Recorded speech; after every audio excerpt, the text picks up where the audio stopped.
impressive. 3 walls were lined with floor-to-ceiling bookshelves, each crammed with antique leather-bound journals and novels Ivy suspected hadn't been so much as dusted in years. The floor was covered in a sumptuous red woolen rug, and Ivy made her way across it towards the imposing 6-foot desk her boss was currently hunched behind. "Sit!" Miriam ordered abruptly in her rough Scottish lilt, nodding at the low wooden chair Ivy knew had been earmarked for uninvited guests, her grandson, and staff, no doubt in an attempt to intimidate them.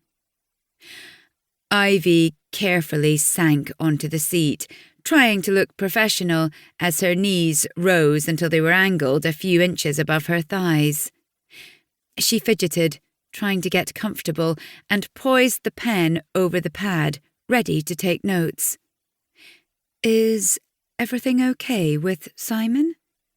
she asked quietly. "Do you want me to see if he's okay?" Miriam took a moment to study Ivy, her blue eyes critical. She wore her usual immaculate outfit, which included a grey woolen suit, crisp white shirt, and pearls. "My grandson has made an appalling decision, and you can't help with that," she snapped.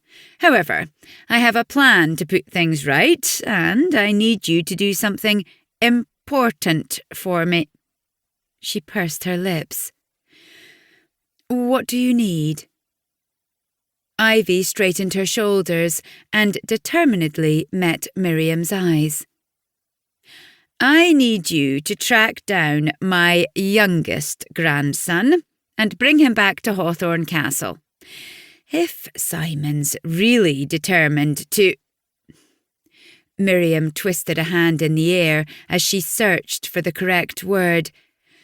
"Abandon his position here, then I need a new heir to take on his responsibilities. Unless, of course, Simon changes his mind." She sniffed, her cool eyes calculating. "In the meantime, it's essential I find an alternative," she said carefully. "I thought Simon was an only child." Ivy blurted, immediately regretting the remark when her boss's expression clouded. She knew the older woman wasn't keen on sharing confidences, so usually kept her questions to herself. "I have 2 grandsons, but Ross and I have been estranged for years," Miriam said, looking annoyed. Ivy wanted to ask why they were estranged, but wasn't sure how the older woman would react. "Will he come back, if I ask?" she said instead. Miriam reached up and began to fiddle with the string of pearls around her neck.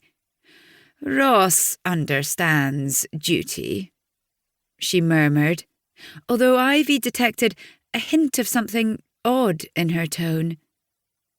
"He's not been around for a while, but he was raised to appreciate that he might be required to step up one day.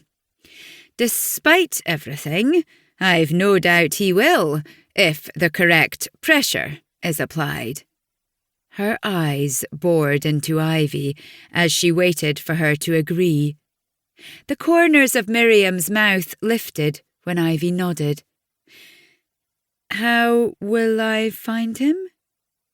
Ivy asked, feeling unsure. When she'd taken on the role of Miriam's PA, she hadn't been expecting assignments like these. "My grandson is in one of those pictures over there. Take it, so you'll be able to recognise him." Miriam waved a hand at the numerous frames on the long sideboard situated under the window. "Not that one."